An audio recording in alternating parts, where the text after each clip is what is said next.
안녕하십니까. 2023년 8월 25일 최병무 팩트 시작하겠습니다. 일본이 후쿠시마 오염수를 방류하기 시작한 게 어제고 오늘 이틀째인데 여전히 여야 간의 공방이 치열합니다. 여당은 광우병 시즌2 이걸 거론하기 시작을 했고요.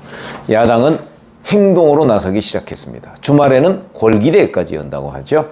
오늘 박대출 국민의힘 정책위의장이 국회 정책위 원내대책위에서 이런 얘기를 했는데 제2의 태평양 전쟁 운운하면서 방류를 민주당 방탄에 이용하려는 저급한 괴담 선동이 있었고 이를 편성하는 공영방송과 언론이 있다.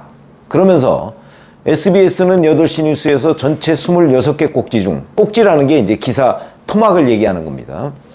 오염수 관련 8개를 보도하면서 다양한 의견을 전달했지만 같은 시간 MBC는 26개 기사 중 오염수는 15개를 할당을 했다. 편성 분량뿐만 아니고 내용이 더 문제다. 삼중수소 배출 늘어날 수도. 코로나는 비교도 안 돼. 다 죽게 생겼다 등 불안을 조장하는 보도다.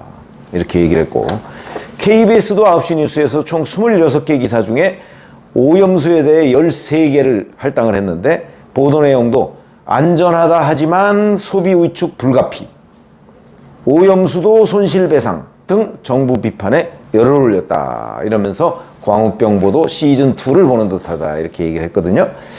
반면에 민주당은 오늘 오전에 광화문 광장에서 기자회견을 했습니다. 이재명 대표 이렇게 얘기했죠. 일본의 핵오염수 해양 투기는 인류에 대한 범죄이자 제2의 태평양 전쟁이다. 일본이 무도하게 우리 국민들의 생존과 안전을 위협하고 대한민국의 영토인 바다를 오염시키려고 한다면 당당하게 나서서 해양 투기를 막기 위해 총력을 기울여야 된다. 이렇게 얘기했고 우원식 무슨 총괄대책위원장인가 민주당에 이런 사람이 있는 모양인데 기껏 5년짜리 대통령 정권이 30년 후, 50년 후, 100년 후의 일을 어떻게 장담한다고 일본의 무도한 짓을 허용했나 이런 공격을 폈습니다. 자, 민주당은 2008년이면 한 15년 전쯤 되죠. 광우병 시즌2를 만들려는 민주당과 그 주변 세력이 그런 의도가 명백해 보입니다. 당시 이명박 정부 출범하자마자 광우병 문제 때문에 휘청했죠, 사실은. 휘청했습니다. 그래서 그 한반도 대운하라는 이명박 정부, 이명박 대통령 당선자의 당시 최대 공약이었죠. 이것도 결국은 접었습니다. 왜? 국민 여론이 너무나 나빠지니까. 자, 그런 점을 본다면 광우병 사태와 이번 후쿠시마 문제가 어떤 것이 같고 어떤 것이 다른가? 이거는 앞으로 전개되는 과정에서 대단히 중요한 변곡점이 될 가능성이 높습니다. 같은 점 있죠. KBS, MBC 등 당시에 바로 그 광우병 문제를 막 증폭시키거나 왜곡시켰던 그런 대표적인 방송들 아직도 여전히 건재합니다. 지금도 문재인 정부 때 임명된 그 사장들이 그다음에 그 관련 그 간부들이 다 그대로 남아 있습니다. 그러다 보니까 바로 박대출 정책위의장이 얘기하듯이 이런 문제 있는 보도, 균형을 잃은 보도가 계속해서 나오고 있는 것이다. 여전히 편파적으로 보도하고 있다. 이런 거고요. 그 다음에 또 하나 공통점은 MB 정부도 그랬지만 윤석열 정부도 국정운영 지지율이 그다지 높지 않습니다. 물론 MB 정부 당시보다는 지금 윤석열 정부가 조금 높은 정도지.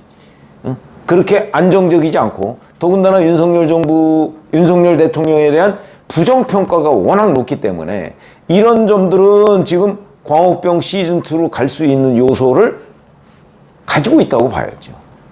그러니까 윤석열 대통령에 대한 부정적 기류가 워낙 크기 때문에 누군가가 거기에 그 심지에 불을 붙이면 불이 타오를 가능성은 있다는 겁니다. 그걸 지금 민주당이 노리고 있는 것이죠. MB 정부 때는 고소영 인사 때문에 민심 위반이 극심했고요. 이런 점들이 이제 같은 점입니다. 그러니까 지금 여당에서 잘못 대처하면 이런 데에 불이 붙을 소지도 있다는 거죠. 지금 민주당이 노리고 있는 것도 바로 그런 거고요. 그런데 차이가 있습니다. 자, 우선 첫 번째. 광우병은 반미에 편승하고 있었죠. 반미. 국민들의 반미 감정. 지금 후쿠시마는 국민들이 반일 감정에 편승하고 있습니다. 근데 반미 감정과 반일 감정은 우리 국민들이 정서 속에서 상당한 차이가 있습니다. 반미 감정이라고 하는 것은 이른바 진보 세력이라고 하는 사람들의 중에서도 일부, 거기에 국한된 얘기지만, 반일 감정은 우리 국민들의 적어도 50% 이상 정도가 가지고 있습니다. 그러나 그걸 반미 감정을 후쿠시마 오염수 문제, 아니 반일 감정을 후쿠시마 오염수 문제와 연결시켜야 되겠다라는 생각을 가진 사람은 민주당 지지자들 것이고, 그렇지 않고 그거는 별개의 문제다. 우리가 일본에 대해서 탐탁지 않게 생각하는 거와 후쿠시마 오염수 방류가 과학적으로 과연 가능하냐, 우리한테 어떤 피해를 주느냐 하는 거는 별개의 문제다. 이렇게 생각하는 중도층 굉장히 많거든요. 그렇기 때문에 이 점이 차이가 있다는 거고요. 또 하나, 광우병 때는 이명박 정부가 미국과 광우병 구체적인 협상을 해가면서 사실은 그 협상 결과를 제대로 공개하지 않았습니다. 그러다 보니까 밀실 협상이라는 그 비판을 이명박 정부가 다 뒤집었었죠. 지금 후쿠시마 오염수 문제는 그건 아닙니다. 기본적으로 우리 정부와 일본 정부가 협상한 게 아니고요. IAEA라는 유엔 산하 국제기구가 일본 정부가 제출한 계획서, 방류 처리 계획서를 검증한 거죠. 그리고 우리 정부도 거기에 참여한 거고요. 그러니까 우리 정부가 일본과 직접적으로 협상을 한 건 아닙니다. 그러니까 왜 뭐 지금 문재인 전 대통령하고 하태경 의원하고 뭐 공방을 벌이고 있던데, 문재인 정부 때도 IAEA에서 검증한 데 따르겠다 이렇게 얘기를 했던 거 아니겠습니까? 정의용 외교부 장관이. 그러니까 그 점에 있어서 또 차이가 있다 하는 거고요. 그 다음에 또 다른 차이는, 광우병의 경우에는 미국산 쇠고기가 들어오면 국내 한우 업체가, 한우 그 육성 농가가 타격을 받을 거다. 뭐 이런 어찌 보면 막연한 불안감이었는데, 그 불안감은요, 사실은 미국산 쇠고기와 한우는 차이가 워낙 크기 때문에 가격 차이가 워낙 크죠. 그러니까 소비층도 다를 거고요. 직접적인 피해자라고 하기가 어려웠습니다. 반면에 후쿠시마는 그렇지 않습니다. 한일 간의 수산물은요, 가격 차이가 별로 없습니다. 그리고 도미 같은 거 뭐 이런 거는 일본 근해에서 잡히는 것들이 대부분이고, 그렇기 때문에 별 차이가 없습니다. 그러니까 더군다나 이런 뭐 마치 그 오염수 때문에 일본산 수산물이 굉장히 문제가 있는 것처럼 하면 국내 횟집, 일식집 이런 데가 직격탄을 맞습니다. 많이 다르죠, 이런 점도. 그런데 여기에 더해서 보다 결정적 차이. 자, 광우병의 경우에는요, 잘 아시다시피 광우병에 걸렸다고 해도 광우병에 걸렸는지를 금방 증상이 나타나지 않습니다. 잠복기가 있죠. 뭐 30년 얘기도 있고 뭐 40년 얘기도 있고 그렇습니다. 그러니까 광우병에 걸리면 모릅니다, 그걸. 그리고 30년 내지 40년 있다가 나타나는 경우가 많고, 그때 확인이 되는 거니까. 그러니까 마구잡이로 2008년에 광우병 공포를 조장해도 누가 걸렸는지도 제대로 모르고 그때 발병한 사람들이 없기 때문에 그냥 막연한 공포가 먹힐 수가 있었죠. 충분히 먹힐 수가 있었습니다. 자, 그런데 후쿠시마 문제? 이건 다릅니다. 이거는 당장 엊그제 방류 시작했죠? 어제 IAEA가 첫날부터 6가지 데이터하고 이 데이터의 기준치 부합 여부에 대해서 공개를 했습니다. 기준치에 다 문제가 없다는 거죠. 그리고 IAEA는 현장에도 이 후쿠시마 오염수 방류하는 현장에 아예 사무소를 두고 상주를 합니다. 더군다나 한국에서 2주에 한 번씩 가서 점검을 하고 확인을 하고 공개를 합니다. 매일같이 과학적 데이터가 쏟아져 나옵니다. 당장 어제 6시 현재 리터당 200, 이제 여기에 문제는 뭐냐면 방사능 물질이 69가지가 있는데, 그거는 전부 다 그 알프스라는 다핵종 제거 설비로 제거가 됩니다. 근데 여기서 제거가 안 되는 것. 만약에 다핵종 제거 설비로 제거 안 된 방사능 물질이 있으면 알프스에 한 번 더 돌립니다. 그러니까 이건 기준치 이하로 될 때까지, 알프스라는 건 사실상 쉽게 얘기하면 정수기거든요, 정수기. 필터를 한 번 통과하는 거하고 두 번 통과하는 거 차이가 있죠.